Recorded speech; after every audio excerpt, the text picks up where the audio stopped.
Should I come back there? Should I?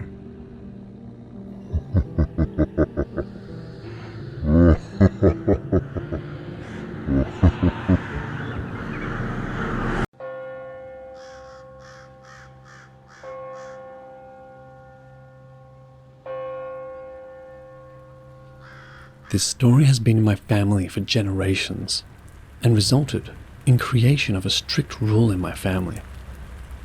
So decades ago, my mother's maternal grandmother was newly married, really young, and lived in a village where almost every household had cattle.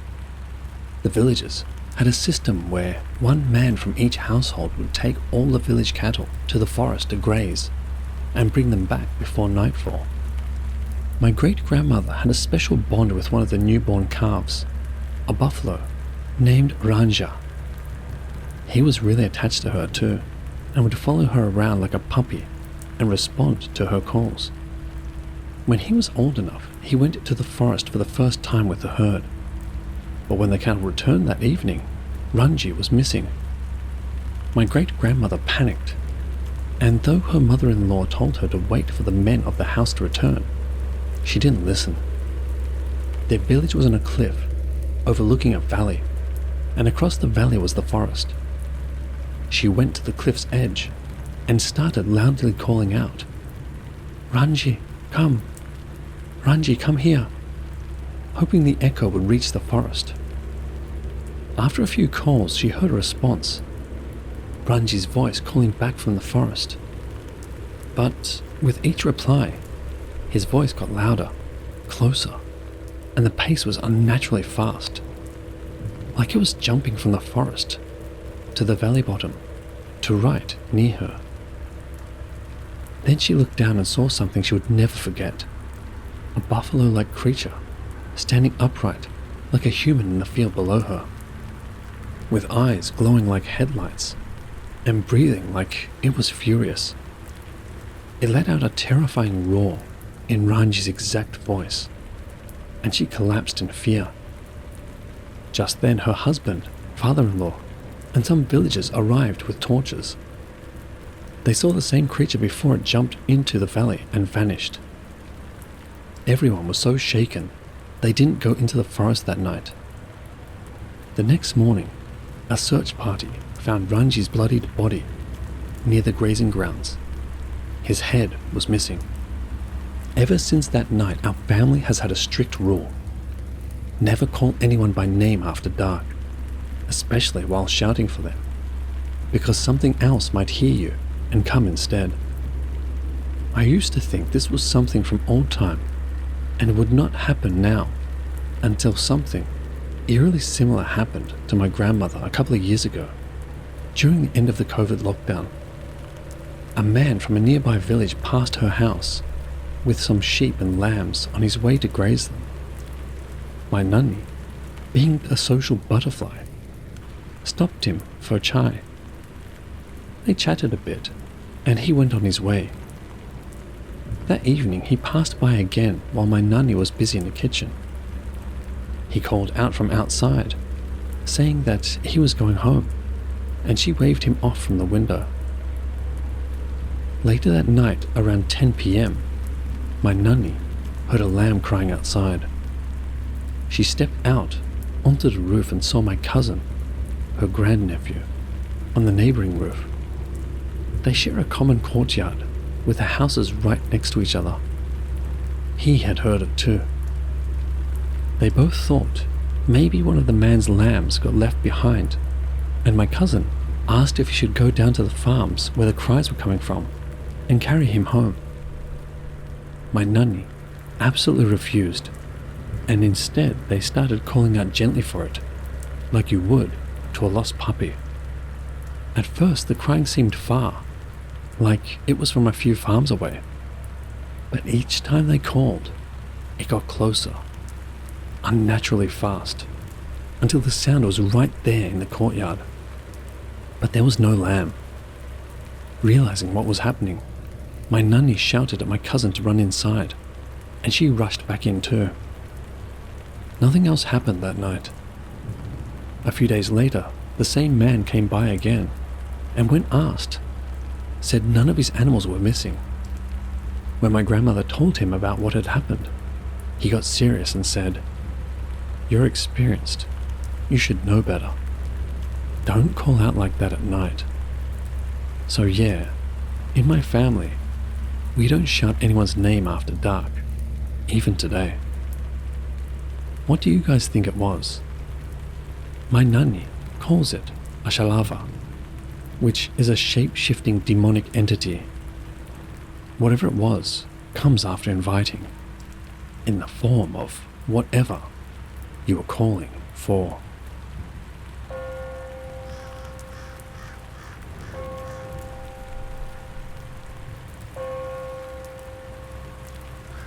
This incident was told to me by my father. It happened when he and his brothers were young kids growing up in a village in Assam, India. They used to go fishing in a nearby lake almost every day using a net. For a while, they were catching plenty of fish. But slowly their net started coming up completely empty. Day after day, not a single fish. They began to suspect an old man who lived nearby. The man had a habit of waking up unusually early every morning, so my father and his brothers started thinking maybe he was sneaking out before them and stealing their catch. Determined to catch him red-handed, they made a plan: wake up earlier than usual and watch the lake. The next morning, around 3:30 to 4 a.m., they got up and quietly made their way to the lake. It was still dark, but there was enough visibility to see shapes. From a short distance away, they noticed a figure crouching near their net. It looked like someone was tampering with it. They were convinced it was the old man and started yelling, "Hey old man, stop. Why are you stealing our fish?" But then the figure stood up, and it kept rising. My father swears it grew to at least 10 feet tall. Whatever it was, it definitely wasn't human. They froze in shock, then pure terror kicked in and they ran all the way home. When they got back, they told everyone what they'd seen. It wasn't the old man. It was something called a gurapak. For context, in Assamese folklore, a gurapak is a water demon. It's described as having the upper body of a human and the lower body of a horse, or sometimes appearing just as a shadowy figure. It's also said to have shape-shifting abilities. There are a couple of other similar beings in the local belief, Bak and Dot, and there's ongoing debate over whether Gurapak and Dot are actually the same entity. But one thing is certain: in all the stories, these beings dwell near water bodies, and they're masters of shape-shifting. After that day, my father and his brothers never went back to that lake to fish again.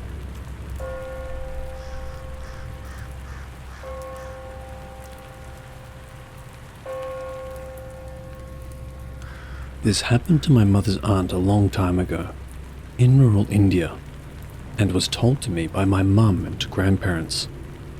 Back then, girls were married off very young, and my mum's aunt was probably in her early 20s at the time, with a son around 4 or 5 years old. There was a family wedding happening a few villages over, and her mother had cooked lots of delicacies and packed some wedding ritual items that needed to be delivered ahead of time. She asked her eldest daughter, my mum's aunt, to go 2 days early and deliver everything. She agreed, picked up the packed goods from her mother's house on the way, took her son with her, and started walking toward the wedding destination. That time, people traveled by foot through forests and villages, as there were no buses or phones. The walk was around 3 to 3.5 hours, and one had to pass through 2 villages and a forest. While crossing through the forest, near a small brook, she saw a woman standing far away, dressed in full red bridal attire and wearing a lot of gold jewelry. The woman was smiling at her, and my mum's aunt assumed she was from the village ahead, also heading to a wedding, and smiled back politely. The woman suddenly approached quickly and, according to my aunt, looked incredibly beautiful and well dressed. She came near and said, "I am barren. Give me this boy. I'll raise him as my own." My aunt laughed it off and continued walking, but the woman rushed ahead and blocked her path again, this time saying, "Take all my gold. Just give me the child." Getting irritated, my aunt hurled some curses and walked past again, but this time the woman leapt into the air and landed ahead of them, blocking the path for the third time. This is when my aunt realized something was wrong. The woman's breathing grew heavy, and she started growling like an animal. Her skin turned pale and rotten, and her eyes became pitch black. There was no white in them, just black pupils. A horrible smell started coming off her. The scariest part, my mum's aunt's son suddenly began to try to break free from her grip, saying he wanted to go with the woman. He scratched her arms, trying to pull away with all his strength. In her bag, which was tied up in a bedsheet like a backpack, she remembered she had carried a chimta, an iron tongue used to make music at weddings and religious functions.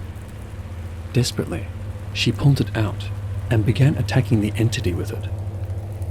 To her surprise, it burned her. The creature growled and stepped back, but kept blocking the path. Crying and shouting for help, my aunt dragged her son with one hand and kept hitting the entity with the other one until she reached the end of the forest. Just at the edge, near a peepal tree, a tall man dressed in white appeared from behind the tree. He stepped forward calmly, and the entity growled loudly and stepped back. The man shouted at the kid, saying, "Come to your senses, you fool." The kid suddenly stopped trying to escape and started crying. The man then turned to my aunt and said, "Don't worry, she can't cross as long as I'm standing here. You go ahead." She started walking away quickly, but the man called her again and said, "You making me stand here and protect you? You're carrying sweets and still won't offer me any?" She quickly opened her bundle, handed him a few sweets, and he told her to place them on a leaf under the tree, saying he'd eat them later. She reached the village, told everyone what happened, and they helped her get to the wedding safely. But what followed was tragic. Just days later, my mum's aunt lost her mental stability. She began running out of the house, searching for her brother at nights, crying and shouting, hallucinating things that weren't there, and was never the same again. She lived the rest of her life mentally disturbed, and about 5 to 6 years ago, she died. She took her own life by jumping into a body of water. She got old, but never mentally well after that day. No one ever found out who the man in white was. Some believe he was a guardian spirit. Some think he was a saint, but no one really knows. I once asked why the chimta was able to hurt the entity, and was told maybe it was because it was made of iron, or maybe because it had been used often in devotional gatherings and carried some kind of spiritual charge. No one knows for sure, but it saved their lives.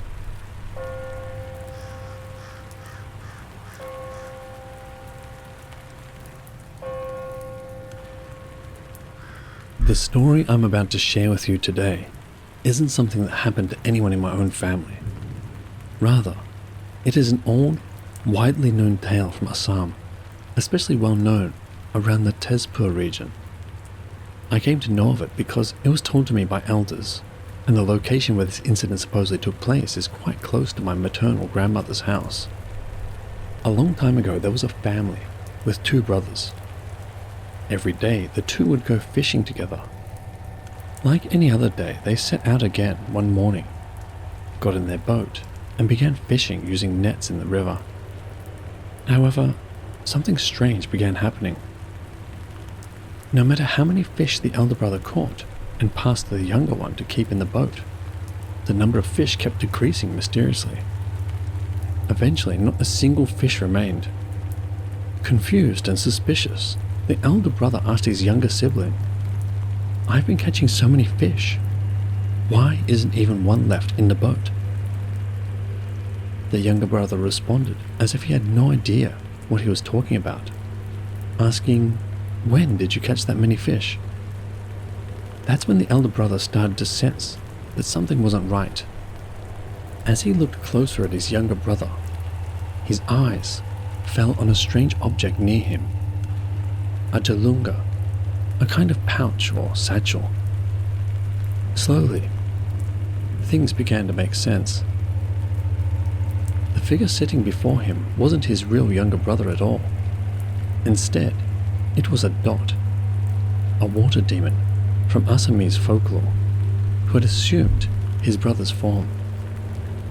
The elder brother realized that this creature must have already killed his real brother and taken his place. Calmly, without alarming the demon, he quietly took the jalunga and hid it. Then he made his way back home with it and placed it inside the large mustard storage container. According to Assamese belief, a dot cannot touch mustard. Unaware of this, the dot, still in the guise of the younger brother, followed him home. The elder brother then told his mother, if he ever asks for the jalungi, never give it back to him, no matter what.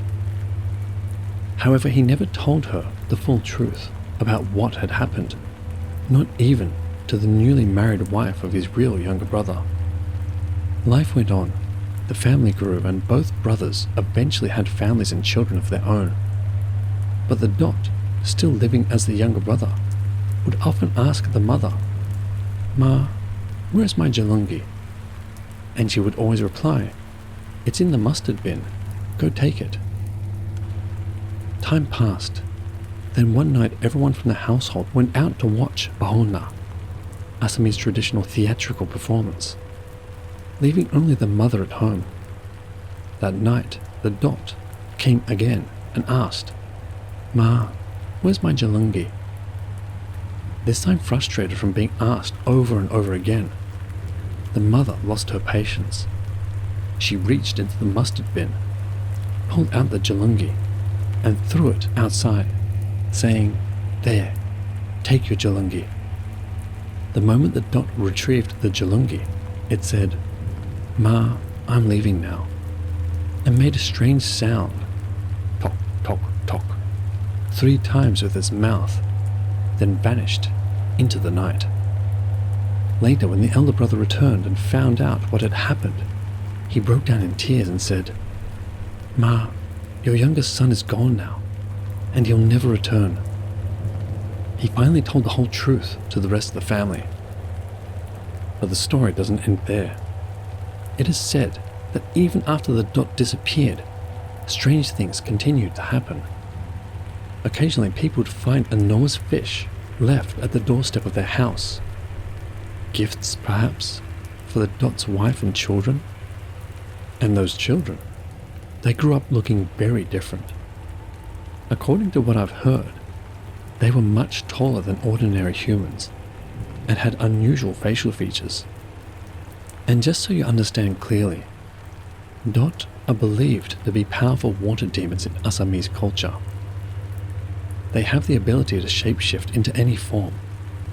Their magical strength is stored in a special jalungi, and if someone manages to steal their pouch while the dot is in human form, it becomes weak and gets trapped in that form. Also, as per Assamese culture, dots cannot touch mustard.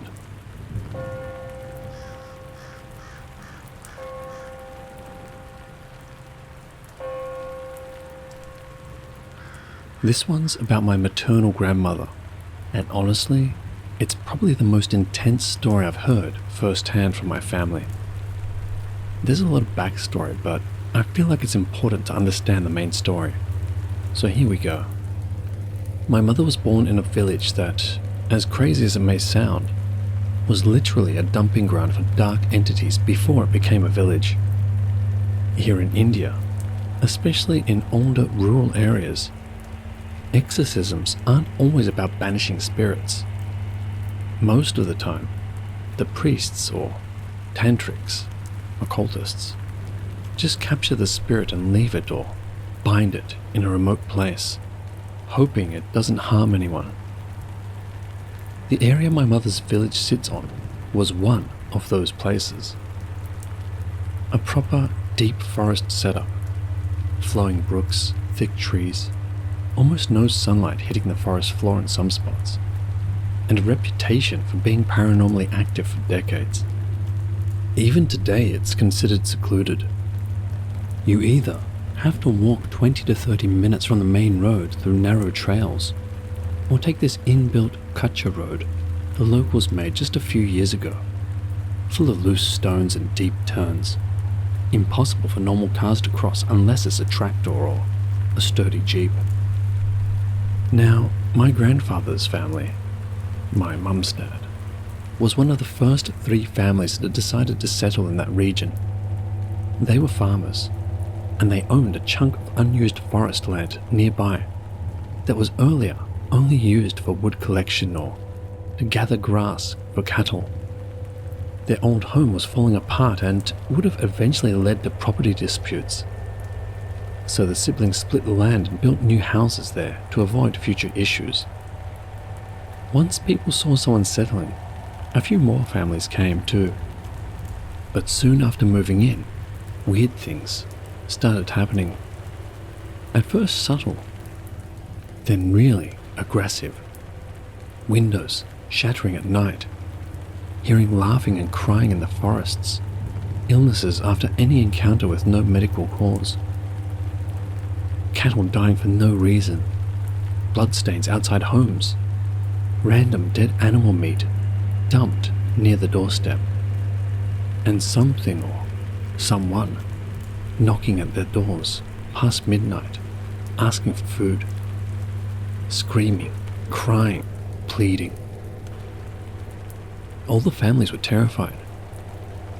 They reached out to priests and spiritual people, but most of them backed out as soon as they learned the scale of it. It wasn't one entity, but possibly hundreds. Eventually, one respected priest agreed to help and suggested the best long-term solution: to bring a powerful deity into the area. Since resources were tight, they couldn't build a full temple, so instead, they carved an idol of Lord Hanuman on a giant rock located on my grandfather's land, in the possessed land. That same idol is still there today. The priest and his group came and performed Pran Prathista, a ritual where the energy and consciousness of a god is invoked and placed into the idol, turning it into a living deity. After the ritual was done, things calmed down significantly. The darker forces were suppressed. Some minor stuff still happened occasionally, but that insane level of paranormal activity stopped. Years passed. My grandfather got married to my grandmother. They had kids, and life was peaceful. Until one night, roughly 35 to 40 years ago, my nanny stepped out into the middle of the night to relieve herself. Back then, homes in rural India didn't have indoor toilets. She was doing her business near the edge of the forest when she suddenly heard a laugh, a disturbing, non-human laugh. Then a woman's voice. "Should I come back there? Should I?" "Okay, I'll come." Laughs. "I'm coming." Before the voice could finish, my nanny ran like hell back into the house.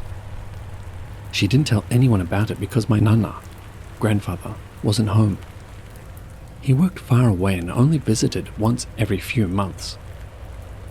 That night, she slept, scared, alone with her kids. By morning, she had a high fever. Nothing unusual showed up, just this intense fatigue, and she kept getting sicker day by day. My mum, who was the eldest kid in high school back then, ran around to call the local doctor. More of a local healer than a real doctor. They tried some meds and some home remedies, but nothing worked. By day 2, my mum wrote a letter to my nana, explaining the situation and asking him to return. It took him a week to reach home, and by that time, Nani was very sick and weak. They took her to the hospital, tried different medicines and tests. Nothing worked. Even after trying multiple doctors and spending a lot of money, no one could explain what was happening. Eventually, Nana decided to take Nani with him to the city where he worked, so he could care for her full time. But this created a problem. All the kids were left alone, and someone had to manage the house, the fields, and the cattle. That's when my mum stepped up. She dropped out of school to handle everything. She was maybe 15 or 16, because farming was their only income, and there was no other option. Months passed. Nani's condition only got worse. She stopped eating, lost weight rapidly, and couldn't get up, couldn't talk much. My nana used to write letters, but always hid the seriousness of her condition from the kids. But word got around. Villagers who visited them in the city would come back and tell others how bad Nani looked, how it seemed she wouldn't make it. That's when one acquaintance suggested to my nana that this was not a medical issue, it was spiritual. He told him to go see a man who sat outside a very famous Hanuman temple in that city, a well-known occultist. They did, and that man told my grandparents everything. According to my nani, she hadn't told anyone about that forest encounter, not even my nana, and had completely forgotten it until the priest brought it up, like the memory had been wiped. He told her that the entity she heard that night had tried to reach her but was stopped by Hanuman himself, who had placed himself between her and the demon. He said, "The only reason you're alive is because of him." He then gave Nani a small packet of powder and told her to eat it immediately. Within minutes, she started vomiting, but what came out wasn't normal. It was thick, black, tar-like vomit. She said she felt like 50 kilograms lighter and immediately regained her strength. On the way back home, while waiting for the bus, she told my nana how hungry she was. He took her to a small stall nearby and got her kadi rice. She ate enough for 3 people that day. She recovered almost completely within the week. They came back home soon after, and my mum rejoined college after taking a year's gap. That idol, the one carved on stone, is now enclosed in a proper temple that the villagers later built together through donations. It still stands there, and the people worship there daily. I don't have a picture of it, but it's something I'm going to make sure I click the next time I visit my nani. Not going alone into that forest though. My grandmother is still alive and doing well, touch wood. But we lost my nana during the COVID wave.